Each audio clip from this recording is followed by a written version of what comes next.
Anthony Davis, as I say, I look at the results last night and I see demographics that I didn't necessarily think would support Donald Trump, supporting him in sufficient enough numbers to give him this victory. And also, with Senate and possibly a House victory from the Republicans, I'm wondering what soul searching we should be doing today. Yeah, if it's a clean sweep, then I think we're all gonna have to join a church. I mean, my optimism was not unfounded because, I was basing it on, as you were just discussing with Kim, this sense that there's no way America would put somebody who is so completely terrible back in, as in going backwards. And I was clearly wide of the mark with my thoughts and feelings and my connections, and maybe we do live in a bit of a bubble. But you see, that bubble, Mark, is a legitimate bubble because it's not just a bubble of snowflake liberals. It's a bubble of pro-democracy. And every nation should be proud of this kind of pro-democracy movement that it celebrates. Now, in this case, pro-democracy did not win. Democracy did not win.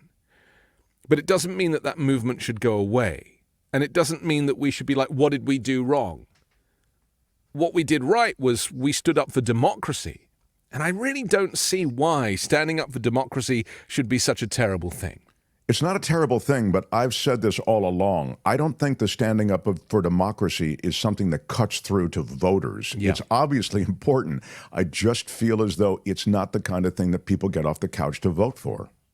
Well, the people that did vote for Donald Trump, and boy, there are a lot of them, are going to have a nasty surprise in a few months when they discover that all of his promises were fake, right? Because master of projection. So he's not going to reduce their tax bills. He's not going to close the border. He's not going to bring prices down in supermarkets and grocery stores. He doesn't have those skills. He doesn't know how to do that. And this is really my greatest fear, is that the confidence trick that is the Donald Trump movement, it's not going to take that long for people to have great regret. We had this in England where people realized that Brexit was a total... It was just a confidence trick, like with Trump. People were told that they'd be able to take back control from Europe and that it would reduce the number of migrants. And none of that turned out to be true. If anything, the migration problem in Europe is worse. And the country has struggled enormously. So I think that's what we're going to feel here. We're going to discover. I mean, look, you and I know, and most pro-democracy people are able to recognize that Donald Trump built his campaign on a lie, supported by wealthy liars, the Elon Musks of this world. And look at the Joe Rogan thing that happened 2 days ago, getting Musk on the Joe Rogan show and just peddling the biggest bunch of lies and xenophobia I ever heard. Musk has really been elevated, and I think maybe I didn't realize how venerated he is. He's been elevated to this position as though he's some genius, and he is a really smart guy, but he didn't found Tesla. He didn't found SpaceX. These are things that he's taken to a great success, but he has, in this weird way, ascended to this vaulted status. So he's kind of viewed as some sort of Stephen Hawking genius who's going to bring that genius to the Trump administration. And you add that to kind of his macho bro thing, and he fits in well to the puzzle pieces that Trump has put together. Because he and Trump are ultimately the same thing, aren't they? That they are cut from the same cloth. There is this misogynistic xenophobia that is baked into both of them. And that's why they connect. And so I fear that, misogyny and xenophobia and racism will be the theme of the Trump presidency. But I also believe that Trump is likely to hand over a lot of the responsibilities to others, because I personally don't think that he has the energy to work. Oh, he doesn't. He didn't want to work the first time. He was out on the golf course for most of his presidency. Right. There's no question. That's the scary part, that he'll hand it over to the Project 2025 people, to J.D. Vance and Bannon. And, Bannon wants to get us off the dollar. I mean, this stuff. So this from Politico, real quick. I want to get your thoughts. The implications are immense. Having lifted many down-ballot Republicans to victory, the present GOP will be much more pliant than the one he inherited in 2017. With a comfortable Senate majority, he'll be able to stock his administration with proven loyalists, seek revenge on his enemies, and end his own federal prosecution. He'll potentially pardon the January 6th convicts, upend the global free trade regime, further rewrite the U.S. tax system, hand the reins of agencies to Robert F. Kennedy Jr. and Elon Musk, force Ukraine to settle the war in Russia's favor, and the list goes on and on. That really isn't a big reach. That everything I just mentioned is a chip shot from where we are right now. My two biggest fears weren't even on that list. One is pulling the US out of the NATO alliance, which will cause a scramble in Europe. And the second one is that Donald Trump is a climate change denier, and that the thing that is actually going to be the biggest threat to humanity, he doesn't even believe in. He thinks it's a hoax. And so, whilst those two subjects are not very sexy for American voters, for those of us that have traveled or, have been part of this kind of understanding how NATO came about, of course, built after the Second World War to prevent a Third World War. Donald Trump does not really buy into that. He just sees I don't think he's even aware of that history that you're talking about. Right. And he thinks it's a business deal, doesn't he? I mean, he was just furious that people weren't paying their fair share and didn't understand how it gets divvied up and didn't understand the responsibility that America has as a world peacekeeping force by nature of its scale and the size of its military and its funding, its revenue. And so he really is the worst person to take the reins right now. Obviously we're all tired because we were all up all night, but we also are having to cope with a range of emotions. And I just want people to know that, we are feeling all the same stuff. For those people that didn't buy Trump's lies, that can see through him, that recognize that the guy's a fraudster, that he doesn't mean anything that he says, that he doesn't know how to, he doesn't know what tariffs are and yet seem to run on this economic policy that will not benefit anybody. Like, this stuff is going to arrive too late. If they could run another election in February, that would be helpful so that people can be like, okay, I've realized now that he doesn't really know what he's doing. But I guess that all the stuff that we thought was crazy, like him trying to fillet the microphone and stuff, people like it. Yeah, because they like the show. Because it's unserious. Right. And I think people are done with the seriousness of politics, but they are going to regret that, because politics should be serious and responsible. And, Ukraine, as you alluded to, will now fall into the hands of the Russians. Gaza will now be in the hands of the Israelis, and there won't be a single Palestinian walking around the region. They'll all be obliterated thanks to Donald Trump. I think that the disinformation campaign that he ran with the support of Putin, bomb threats at polling places. Did you ever predict that might be a thing? It's nuts. And so this is now, as the dust settles, we're going to have a lot of thinking to do, but also we've got a lot of tears to wipe away. Yeah. There were a couple of good comments while you were making some great comments of your own that I wanted to respond to. One was about the Ukraine money.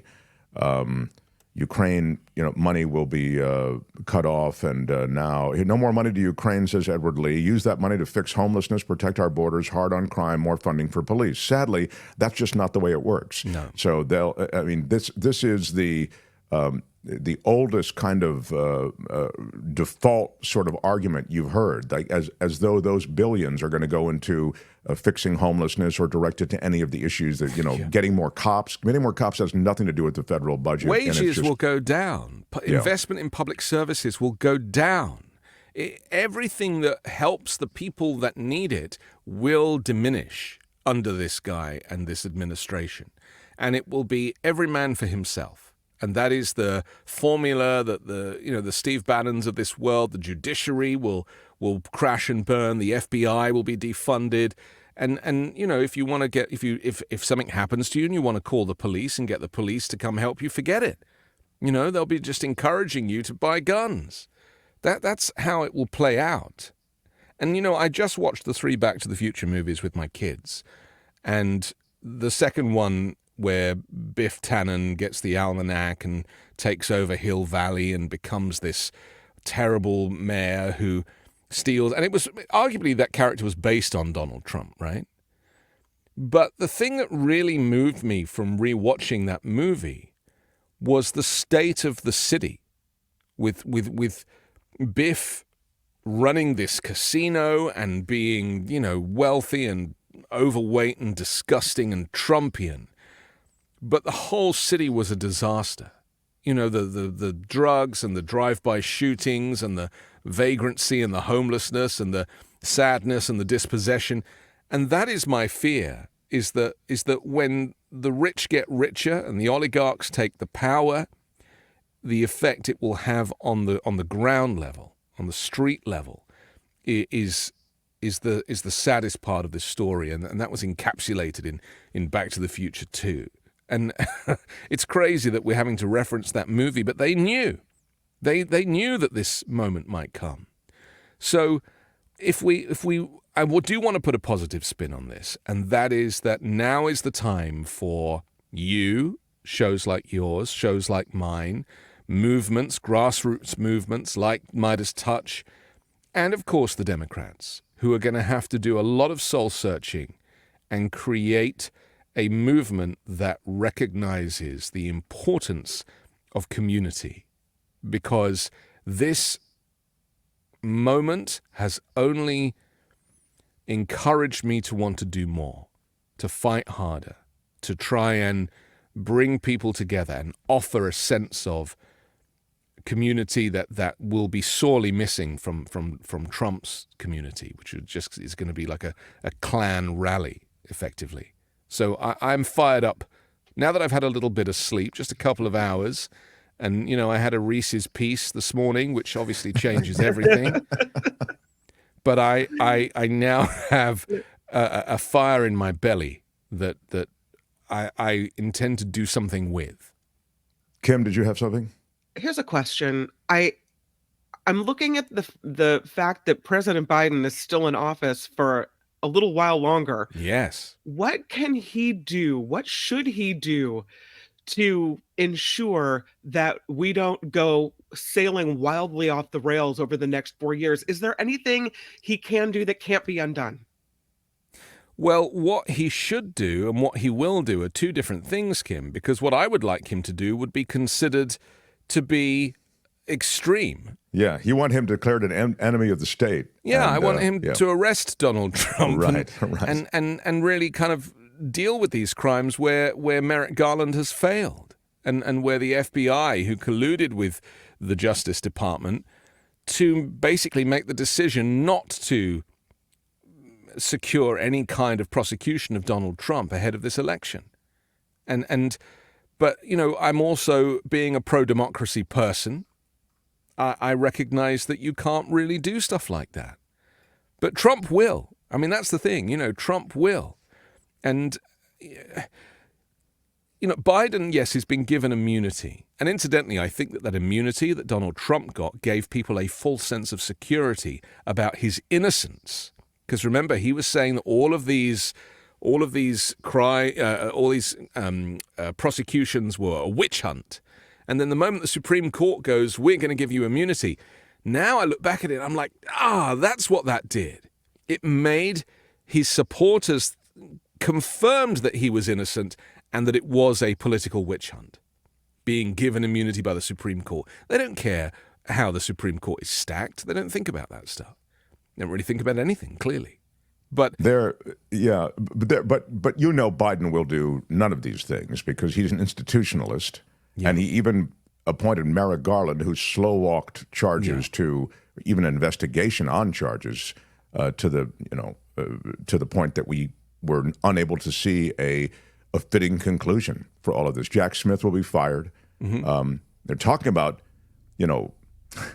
it's crazy, but Donald Trump is talking about bringing Millie back just so he can court-martial him. Wasn't that what he was saying? I mean, we'll see how retribution-filled his first year is, but clearly there's a sea change in government coming.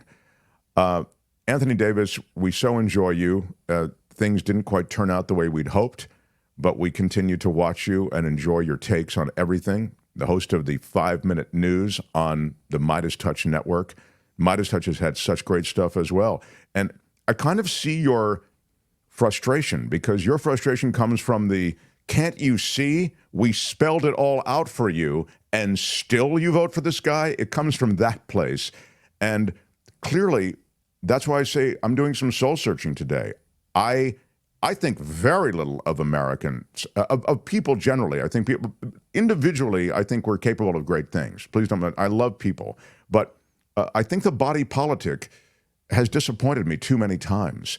But still, they disappointed me even more profoundly than I was prepared to be disappointed. So I'm doing some soul searching today about really how connected I am with really what's going on in this country. I think it's important also, Mark, to be like, okay, we could go down the road of saying, oh, well, clearly America is racist and xenophobic and misogynistic and all Americans are like that. And I'm not saying that. I'm saying that they were sold a lie, and they agree. I agree, and they bought it, and that is different. My wife describes it as being in a narcissistic relationship, where Trump is the narcissist, and if you've ever been in a relationship with a narcissist, they love bomb you, and then they pull away, and so you go closer. And he's been playing this game with them. I don't care about you, I just need your votes, and all that stuff.